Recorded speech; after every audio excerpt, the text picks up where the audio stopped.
Hello friends, and welcome to Cabernet and True Crime. Welcome if you are new, and welcome back if you're not. I'm Jana, the host of Cabernet and True Crime, and we're trying something out. It's bedtime here, but I've literally been running around since earlier this morning, like about 6 a.m. And now I'm here. So sorry for this, and sorry for the lighting and all that, but you know how she goes sometimes. Okay, so today is going to be a little bit different than normal. We have victims and we know who the killer is, but we don't know their identity. So today we're going to be talking about the Bible John killings.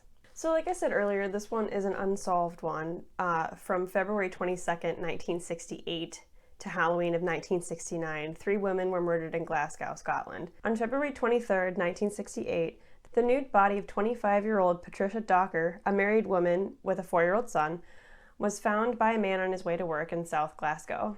He was taking a shortcut through an alleyway and assumed she was drunk and had passed out. However, when he nudged her with his foot, she was unresponsive. Her body was found only yards away from her parents' home, and she had been staying with her parents at the time, possibly due to a recent separation from her husband, who was serving for the Royal Air Force and was away in England at the time. Her body had evidence of brutal, blunt force trauma, mostly to the face and head. She had been strangled to death with, most likely, a belt. Her purse, watch, and clothing were not anywhere near the crime scene, but she was wearing a single shoe. Her clothes were never found, but her purse was found in River Cart, about 9 miles away from the center of Glasgow. So we really just get right into it. There's not a whole lot of backstory behind these ones here. So I just want to apologize in advance. There's no real warm up into this. There's no real picture to be painted. It just kind of is what it is. So sorry in advance that we're just getting right into the nitty-gritty of this.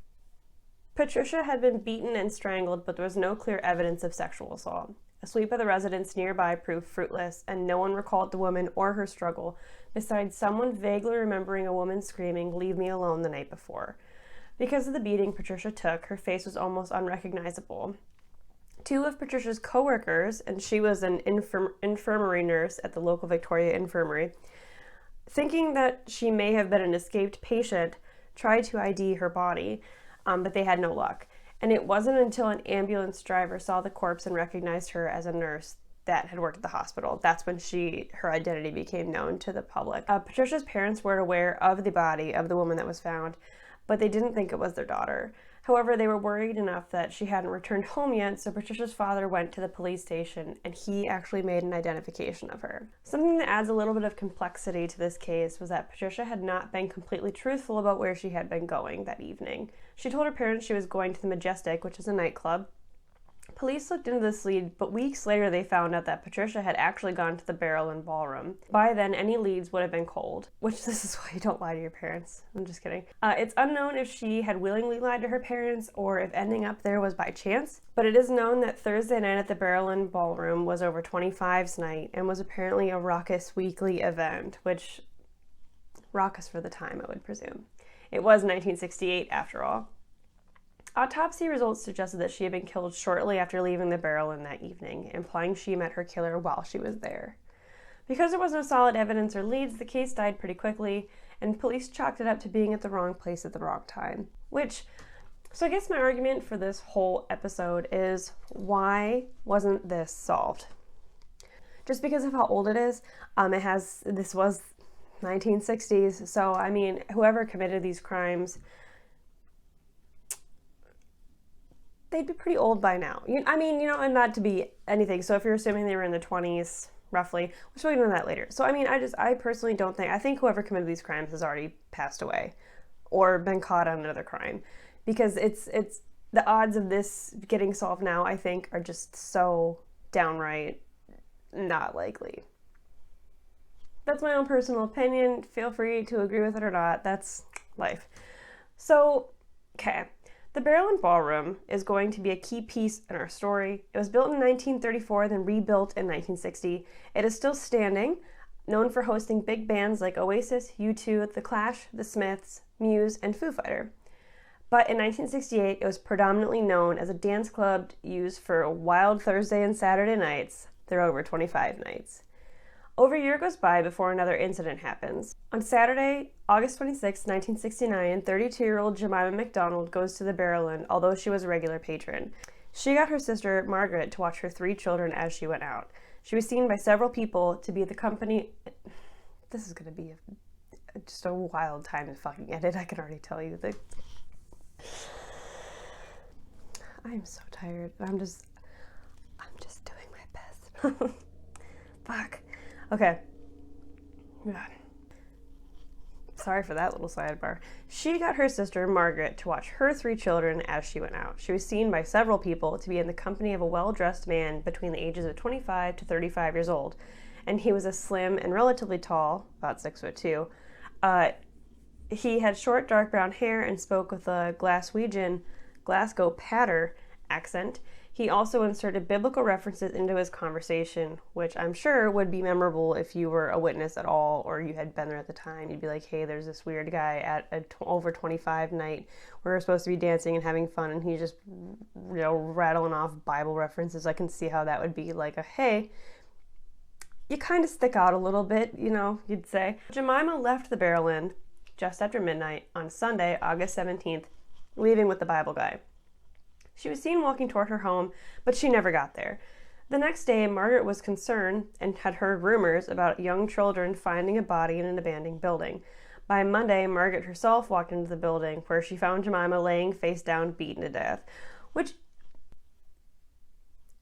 isn't that weird? I feel like that's really bizarre, right? So, first of all, you have the dad who has to go and identify his own daughter based off of just hearsay and rumor, which is one thing if you were concerned enough, right? But so you hear just out of nowhere a really weird rumor that all these kids find this body, and so you're just like, oh, I'm gonna go follow up on that. And then you find, why did nobody call the police? Why did these children, why were the police never notified? Her shoes and stockings were with her body. Autopsies revealed that she had been raped and beaten, but then subsequently strangled with one of her own stockings. Her body was fully clothed, but weirdly enough, which I didn't find it hugely important at first, but both Jemima and Patricia had been menstruating at the time of their death. Although there had been a ton of similarities about their deaths, Glasgow police didn't think the crimes were related originally. They didn't completely rule it out either, but it wasn't their first impression to put these crimes together. They determined that their suspects had a good knowledge of the area, which would make sense if the Bible guy had a Glasgow accent. A composite drawing of the man that Jemima had been seen with was distributed in newspapers and Scottish TV.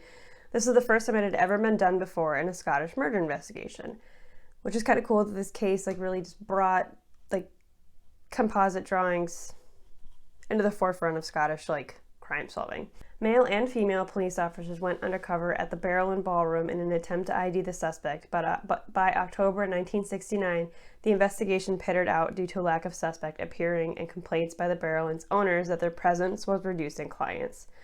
Which I understand that you have business to do, but also if you think 2 of your patrons have been killed after coming to your establishment, I think you just kind of deal with the police presence there and just call it a day. As I don't need to remind you, I'm sure you're knowing where this is going to go, and they send the police out and obviously something bad happens, right? Because of course that's how this was going to end, right? Yeah, I don't think you expected anything else. Which leads me to the point that on Halloween of 1969, a man walking his dog found 29-year-old Helen Puddock behind an apartment building. Her body was found beside a drain pipe. She was partially naked and had beaten, then raped, and was strangled with one of her own stockings. Her handbag was missing from the scene, just like the case of Patricia and Jemima. From the crime scene, it looked like she had put up a massive struggle with her attacker. She had a deep bite mark on her upper left thigh, and she had also been menstruating at the time of her death. Weirdly enough, and also connecting her further to this spree of killings, police found out that Helen and her sister Jean had gone to the Barrel Inn Ballroom. They met 2 men, both named John. One was well-spoken, and the other worked in the building industry. The other John, the well-spoken one, did not talk about his career or where he lived. Jean, Helen's sister, had danced with the normal builder John, and Helen had danced with the weird, well-spoken John. The quartet left the Barrel Inn at the same time. Builder John walked alone to a bus stop, and Helen, Jean, and Weird John hailed a taxi together. During their time together, Jean learned a lot about this man. Jean was brought up Christian and understood a lot of this Weird John's lifestyle. She found out he was a teetotaler, which means a complete lack of alcoholic beverages, meaning they don't support drinking or support other people drinking at all. Teetotaling is pretty serious about that. He repeatedly quoted the Old Testament, and he had referred to the Barrowland as an adulterous den of inquiry. And in layman's terms means a den of evil, so he really frowned upon the Barrowland Ballroom. But my argument would be, then don't go there. If you hate it that much. That's the one thing that I don't understand about society and some people in general, right? Some people will look into things that make them mad and then just get more mad about it and then hate you for doing those things. But how about you just don't look at it if it makes you angry? Like, if you don't like true crime, don't watch true crime. How about that? There's people out there that like it. I don't hate on other people for having hobbies that they like, so don't hate on other people for having hobbies that you don't really appreciate. Different strokes for different folks. We can all get along. How about that? Off that. But so he didn't like the Barrowland. He thought it was a den of evil. He didn't appreciate the people who went there, and he strongly disapproved of married women visiting the Barrowland. Listen, not everybody's going there to get fucking crazy. People are just going there to dance, probably, and like have a drink with their friends and blow off some steam. You know what? Other people, like, listen, Bible John, your way of blowing off steam is to murder people, apparently. Well, some normal people just like to go to the bar and have a drink and blow off some steam. So I mean, like, listen, once again, different strokes for different folks, but the people who are going to the Barrowland aren't killing people. So you picked a weird hill to battle off of on that one, but fine. So after arriving to a central location, the gang, to remind you, Gene, Helen, and Bible John split up. Gene described the Weird John as tall, slim, well-dressed. He was a man between the ages of 25 and 30. He had reddish fair hair, and his name was something along the line of John Templeton, Sempleson, Emerson. She wasn't really sure because the music was so loud at the club that she couldn't hear his last name clearly, and he also could have been using an alias and lied about it anyways. But Jean also said that while in the cab with her sister and John had seen her presence as a complete inconvenience, so Jean being there was too much for John. The driver on a night bus had noticed a man meeting Jean's description, i.e. Bible John, boarding a bus around 2 a.m. on Halloween, 10/31. He had mud stains on his jacket, a red mark beneath his eye, and he was apparently having issues with his sleeve, and a cuff link had been found near Helen's body. Similarities began to build. All three victims had been mothers, all of them had met their killer at the Barrowland, and all of them had been on their period, all of their purses were missing, and all of them had been strangled. All women had been escorted almost completely to where they lived and murdered within yards of their home. All had their pad tampon replaced on or near the body, which led some to believe their murder had made sexual advances but denied because of menstruation. Like, the killer was enraged by that, which I don't know if that's, like, personally the case. It is kind of weird that all three of them had that exact same situation, but I mean, that's also neither here nor there. I don't know if I'd call that like a coincidence, but I mean, once again, neither here nor there. Do not know the answer to that. Police made another composite with Jean's description and attempted to use the bite marks and his distinctive haircut to get any leads from dentists or barbers in Glasgow. Now, it is quite interesting that you have multiple people have described him, but Jean, who actually spent time with this man. She had conversations with him, rode in the taxi cab with him, and like her sister is the one who ended up killed. So she has a reason to want this to be solved. She has a reason to care, and then she also has this reason that like she was with him. And then on top of that, another reason why. So this case had so much evidence built up in it, right? You had dental, you had multiple eyewitness testimonies, you had a possible name, you had a very distinct haircut, you knew he was from the Glasgow area. And then this case also had 100 detectives working full-time, and there were over 50,000 witness statements. 5,000 potential suspects were found, and poor Jean had to attend over 300 witness lineups. None of them were the man that she had seen with her sister. So on August 17th is when Jemima is killed at the Barrowland.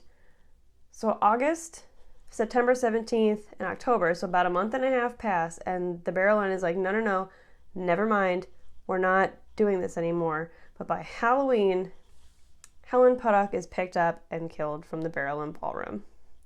Had you just let it out for like another month, you could have avoided this completely and you might have caught your suspect. Because Helen was with her sister, they had a better description of what he looked like, what he sounded like, so she could possibly identify this man. But he he had to have known that Gene would attempt to identify him, right? He had to have known Gene would go right to the police and try to, get him put away for this. So odds are that, he committed this crime, got on a bus, and skipped town because he knew the curtain was going to drop on him at some point. So, I mean, I wouldn't be surprised if that was the case. So back to the attempting of solving this, which is why, once again, I don't think this will ever be solved, because just how much effort and time and commitment was dumped into this case, and it still was never solved. It's still unsolved today, obviously, and but once again, the whole point of this was to figure out why it wasn't solved. Well, I definitely don't think it's because of lack of attempting to do it. I don't think it's lack of resources. I don't think this case was ignored or neglected. I don't think this could have been handled really any better. I mean, aside from keeping police there longer. But at the same time, I guess you can see from the point of view of, it could have just been coincidence. Maybe the barrel was operating on the fact that, it just sheer coincidence that it happened. It's like, there's a saying about that, about threes, something. I don't know. I'll put it, if I think of it, I'll put it up. But you know what I'm saying? It's like, one was like, oh, that's like kind of crazy and maybe nothing. And then there's the second one. You're like, well, they could maybe be related, but we're not going to shut down our business because two things might be, this is like murder, so I guess you should care a lot more. But then the third one that is also tied. Also, but if you were a business, taking that risk, like that if it was going to happen again, so like two and you have police there all the time is probably going to put a damper on your business, but you have three homicides that occur based off of your establishment. Don't you think that's going to hurt your business a lot more than just having cops there from their point of view? Risk. Mitigate your risk, bud.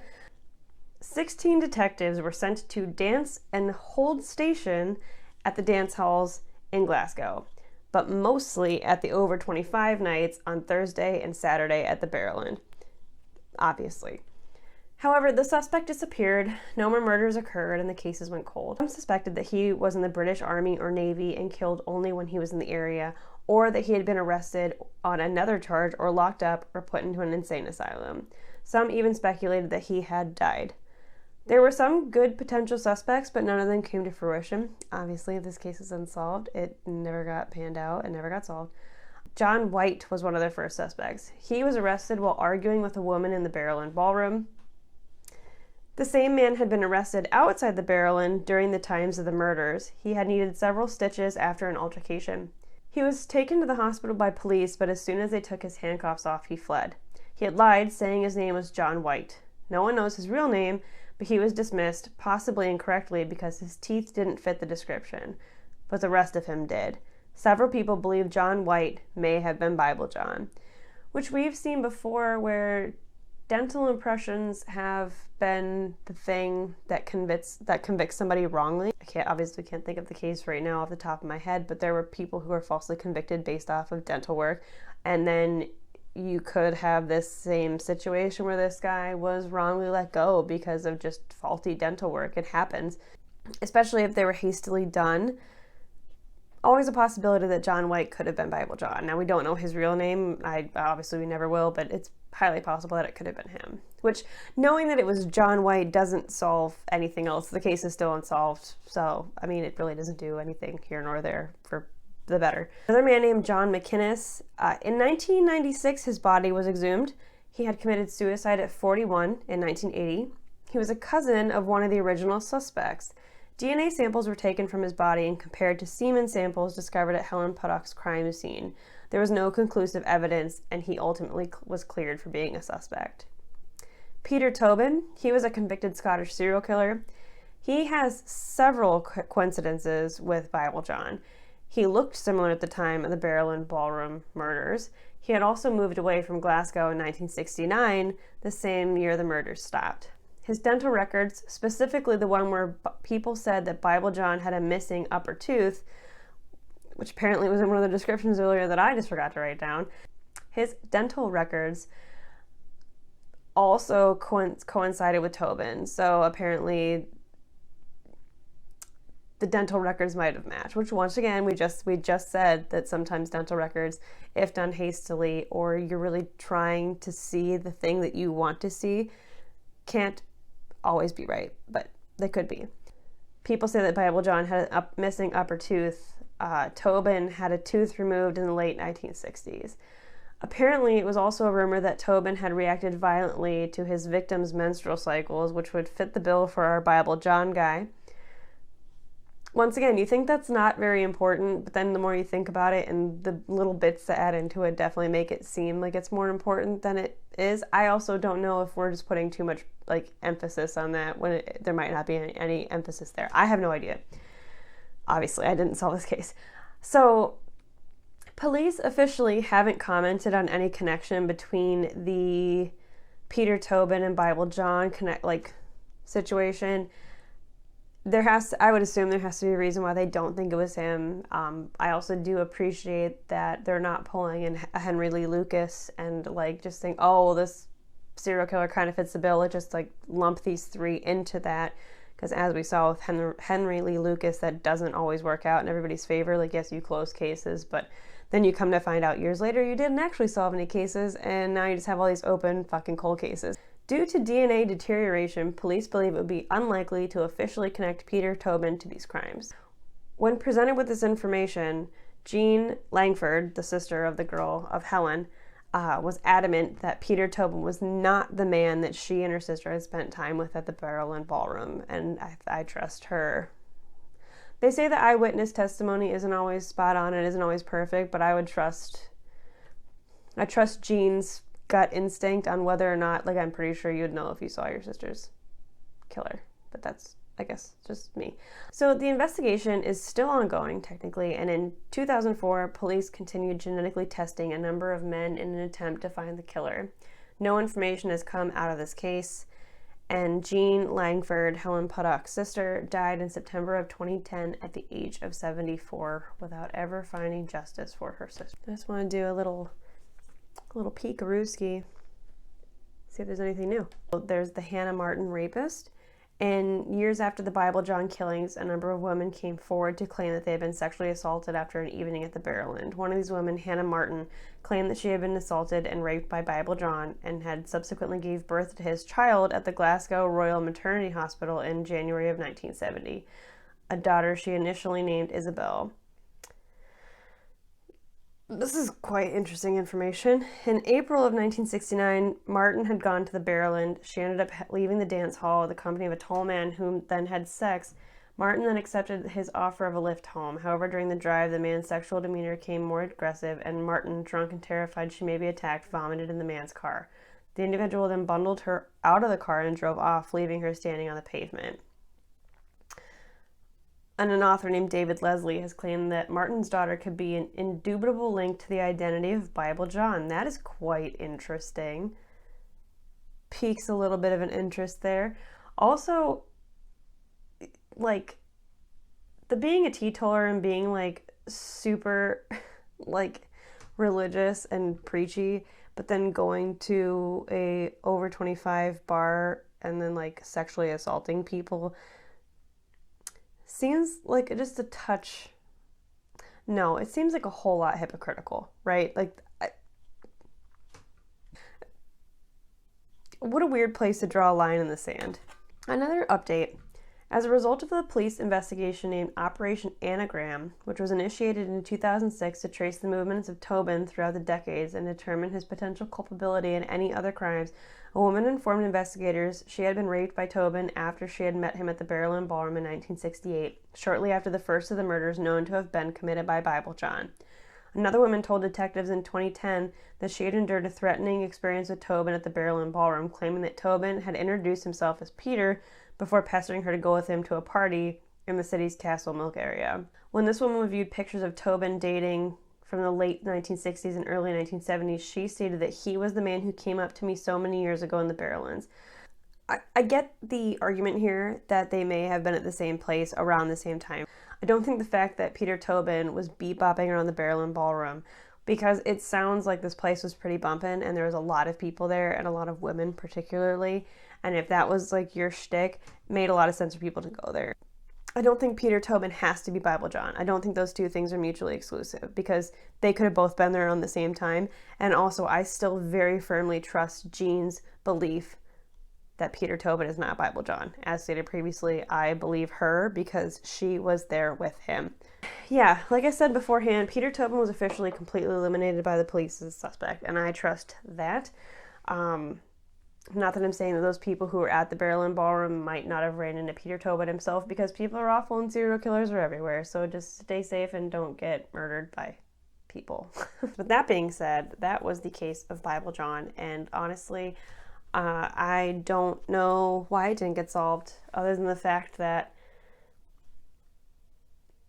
he dipped town and people didn't know where he went. I mean, also, once again, it was the 60s, like the late 60s, early 70s, that they would have been looking for him. And I mean, just the technology that's advanced between then and now. Had this happened now, it wouldn't have happened. With a cell phone, with tracking devices, with cars, with GPS, it wouldn't have happened. But back then, it's more possible because he could have just disappeared. Shit, he could have gone to a different country and they would have never even known to look where he was. I mean, all you had to do was hop on a bus and go somewhere else, right? So, I mean, all you had to do was be mobile, just mobile enough. And like I said beforehand, he knew that Helen was with Jean.